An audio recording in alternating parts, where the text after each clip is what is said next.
Aujourd'hui, on se plonge dans la scène finale de la saison 1, cet acte 7 intitulé La promesse des frères. C'est une scène qui, en quelques lignes seulement, redéfinit complètement les enjeux pour la suite. Imaginez le décor. Une colline dévastée, tout est en ruine, un paysage qui symbolise parfaitement le chaos qu'ils viennent de traverser. Et au milieu de ce désastre, qui on retrouve? David et Paolo, nos deux héros, debout côte à côte. La première chose qui frappe, c'est cette image. Deux frères unis dans l'adversité. Ils ne sont pas juste des alliés de circonstance, ils sont liés par le sang, et surtout par le destin. Le texte nous le rappelle, ils sont deux fragments du cœur. Cette phrase est cruciale, ce n'est pas seulement une métaphore. Ils portent littéralement en eux une partie de la source de pouvoir, ou de la prophétie au centre de l'intrigue. Mais ce qui était une force, une quête, est maintenant devenu un fardeau. Ils sont désormais deux cibles, la chasse est ouverte, et ils sont les proies. C'est un renversement de situation total par rapport au début de la saison où ils étaient plutôt les chasseurs, ceux qui cherchaient des réponses. La conversation qui suit est courte, mais chaque mot est lourd de sens. C'est David, souvent le plus impulsif, le plus porté sur l'action, qui parle en premier. On a perdu un allié. C'est une reconnaissance pragmatique de leur faiblesse. Ils ne sont plus aussi forts qu'avant, leur groupe s'est effrité. C'est un constat de perte, un regard lucide sur leur situation précaire. La réponse de Paolo est encore plus sombre, plus profonde. On a réveillé un monstre. Paolo, c'est souvent la tête pensante, celui qui voit plus loin. Il ne parle pas de la perte d'un ami, mais de la naissance d'une nouvelle menace, bien plus grande. Ce monstre, c'est Illyrion, bien sûr.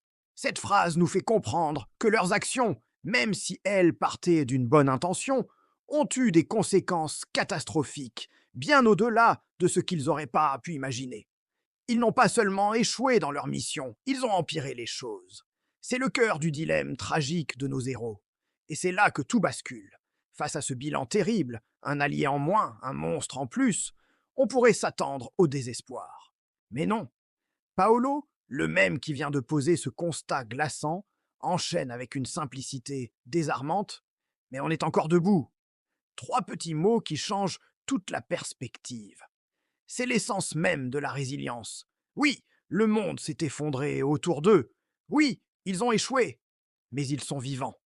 Ils sont là. Et tant qu'ils sont là, il y a de l'espoir. C'est un message incroyablement puissant. Ce n'est pas une grande déclaration héroïque, c'est une affirmation simple, presque brute, de leur existence. C'est le point de départ de leur reconstruction. Le passé est dévasté, l'avenir est terrifiant, mais le présent, c'est eux, debout sur cette colline. Le geste qui suit est tout aussi important que les paroles. Ils joignent leurs poings, pas une poignée de main, pas une accolade, un fist bump, un geste de camaraderie, de solidarité moderne et fraternelle. C'est un pacte silencieux, et ils le verbalisent d'un seul mot, prononcé à l'unisson. Ensemble. Ce mot, c'est la thèse de la saison 2, c'est la promesse du titre de l'épisode. Peu importe la menace, peu importe leur faiblesse, leur force résidera dans leur union. La saison 1 les a séparés, mis à l'épreuve, les a forcés à se redécouvrir. La fin de la saison 1 les réunit enfin, non plus comme des rivaux ou des étrangers, mais comme des frères d'armes et de sang, prêts à affronter le monde. C'est la conclusion de leur arc narratif de la première saison et le véritable point de départ de leur aventure commune. Ensuite, la caméra s'éloigne. Ce mouvement de caméra est un choix de mise en scène génial. On les voit devenir de plus en plus petits au milieu de ce paysage de désolation. Ça renforce leur solitude, leur vulnérabilité face à l'immensité du danger. Ils sont seuls contre tous. Mais en même temps, ce plan large montre qu'ils ne font qu'un avec ce monde brisé. Ils sont le dernier rempart, le dernier espoir qui subsiste dans ce chaos. C'est une image à la fois poétique et angoissante qui laisse le spectateur avec un sentiment très fort d'incertitude. Vont-ils réussir? Sont-ils assez forts? On les laisse sur cette image iconique, deux silhouettes face à leur destin. Et là, le coup de grâce. Le cliffhanger ultime. On quitte la Terre, on quitte nos héros et on plonge dans le vide absolu. Un changement de décor radical. C'est un espace noir, infini, silencieux. C'est le domaine d'Elirion. Et là, dans ce néant, Elirion ouvre lentement les yeux. Ce simple geste est terrifiant. Pendant toute la saison, Elirion était peut-être une menace latente, une entité dont on parlait, mais là, il devient concret. Il est réveillé. Le monstre est là. Le fait qu'il ouvre les yeux dans le silence absolu est encore plus effrayant. Pas de cris, pas de musique dramatique. Juste le calme avant une tempête cataclysmique. Ça suggère une puissance froide, calculatrice, incommensurable. La dernière phrase du script, la saison 2 commencera dans le silence. C'est une note d'intention directement adressée au spectateur. C'est une promesse et une menace. La promesse d'une saison 2 qui va démarrer sur les chapeaux de roue sans perdre de temps. La menace d'une entrée en matière qui sera probablement brutale, silencieuse et mortelle. Ce silence, ce n'est pas un vide, c'est une tension à son paroxysme. C'est le calme avant que le prédateur ne frappe. On nous dit que le premier épisode de la saison 2 ne sera pas rempli de dialogue ou d'exposition. Ce sera probablement une démonstration de la puissance d'Elirion. On va le voir agir, et ça va faire mal.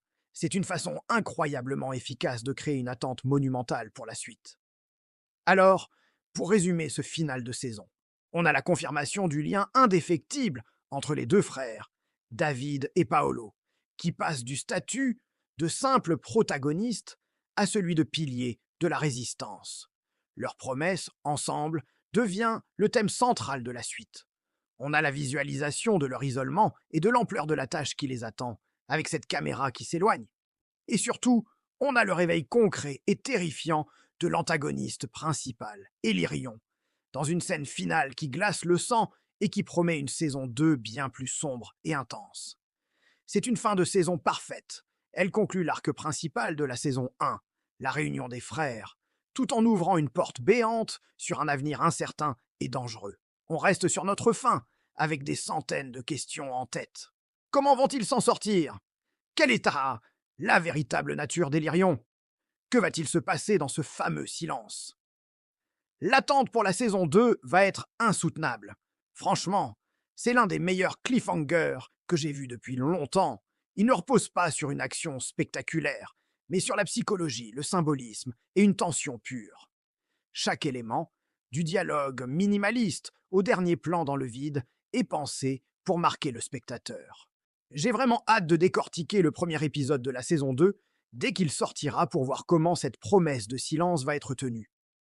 Dites-moi dans les commentaires ce que vous avez pensé de cette fin de saison et quelles sont vos théories pour la suite. Merci d'avoir regardé, n'oubliez pas de vous abonner pour ne rien manquer des prochaines analyses. À très bientôt!